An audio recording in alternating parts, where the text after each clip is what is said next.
আসসালামু আলাইকুম। যারা ভুট্টা লাগিয়েছেন বা ভুট্টা লাগাবেন, তার জন্য খুবই গুরুত্বপূর্ণ একটি এই পর্যায়ে ভুট্টার গাছ যখন বের হয়, ঠিক তখন কাটুই পোকা কেটে দেয়।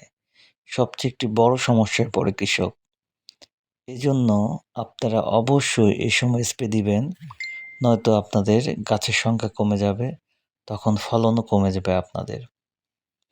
আপনারা স্প্রে দিবেন সিনজেন্টার ক্যারাটে, এসিএর ফাইটার এই জাতীয় ওষুধ ১৬ লিটার পানিতে ৮ থেকে ১০ ml হারে এবং এর সঙ্গে যোগ দিবেন চিলেটের জিঙ্ক ১৬ লিটার পানিতে ১০ গ্রাম হারে।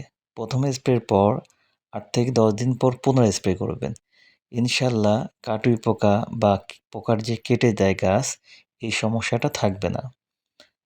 তাহলে ভুট্টার ফলনও আপনারা ভালো পাবেন। যেমন গাছ যদি থাকে ফলনও বেশি পাবেন ইনশাআল্লাহ। এর পরবর্তীতে